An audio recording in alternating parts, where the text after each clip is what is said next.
She walks into the room. Every camera turns. Everyone sees the elegance. But nobody sees the message.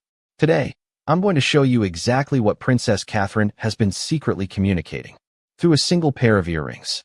And once you understand it, you will never look at a royal photo the same way again. Here's the thing nobody in mainstream media is saying out loud. Catherine's jewelry choices are not random. They are not just about looking beautiful. Every single piece she puts on her body is a carefully calculated psychological statement, a silent speech, delivered to the palace, to the public, to history itself. And the most powerful tool she keeps reaching for? A pair of pearl drop earrings with a history so heavy. It stretches back almost 80 years. But here's what nobody is talking about. It's not just what she's wearing. It's who she's wearing it for. And that answer is going to hit you somewhere deep. Let's start at the very beginning. 1947. The world is just recovering from war. And a young Princess Elizabeth is about to get married. As a wedding gift, the Hakim of Bahrain presents her with a set of pearls. Not just any pearls.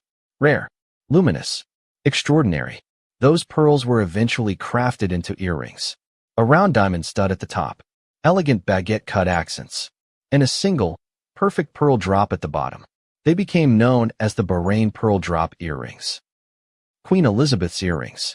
Her legacy, her history, her story. Fast forward to 2026. And suddenly, Catherine is wearing them. Everywhere. At Westminster Abbey. At St. George's Chapel. At Buckingham Palace. So you have to ask yourself, why these earrings? Why this moment? Why now? Because the timing is everything. And this next part is where it gets really interesting.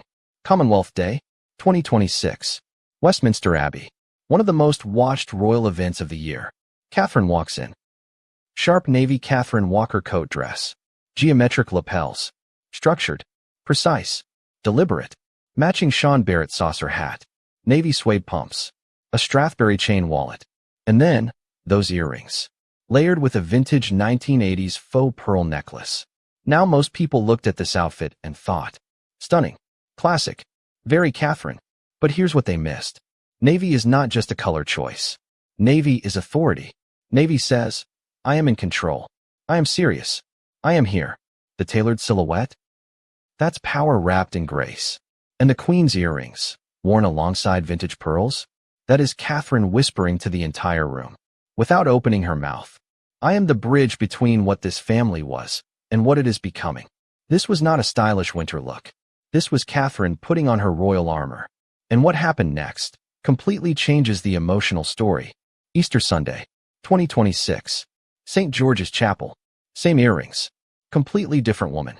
This time, a delicate cream lace midi dress. Soft. Feminine. Warm. Gold Ralph Lauren pumps. Nothing sharp. Nothing structured. Just light and grace and quiet joy. And there they were again. The Bahrain earrings. But this time they weren't saying, I am powerful. This time they were saying, I am present. I am a mother. A wife. A daughter. Celebrating this moment with my family. The same earrings. Two completely different emotional frequencies. One outfit screams authority. The other exhales warmth. That kind of range, that kind of intention, is not accidental. That is a woman who understands exactly what she's doing. But nothing, absolutely nothing, prepared me for what she did next. This next part is going to change everything you thought you knew about Catherine. Buckingham Palace. The first garden party of 2026. Catherine arrives in a cream self-portrait ensemble. A striking black and white polka dot skirt. Beautiful. Effortless. Signature Catherine. And of course, the Bahrain earrings. But then people noticed something else. Something that made royal watchers stop completely. On her wrist, Princess Diana's triple-strand pearl bracelet. By Nigel Milne. Diana's bracelet. On one side, Queen Elizabeth's earrings. On the other, at the exact same time, on Catherine's body. Stop. Think about what that means. Diana, the woman who gave Prince William his heart, his warmth, his empathy, his humanity. Elizabeth, the woman who gave him his purpose, his duty, his crown, his identity. And Catherine, standing there at Buckingham Palace, carrying both of them, simultaneously, physically. This is not a fashion choice. This is a promise. She is saying, I see Diana's love. I honor Elizabeth's legacy. And I will carry both into the future of this family. into my children, into my husband, into this crown, for a woman who is raising the next king of England, while standing beside a future king, while managing her own health and recovery, while facing the unrelenting scrutiny of the entire world. These pearls are not accessories. They are her anchor, her armor, her silent promise to keep going. Remember the very first thing I said? That she was sending a message? Now you know the full sentence. Catherine's wardrobe has never been just fabric and gemstones.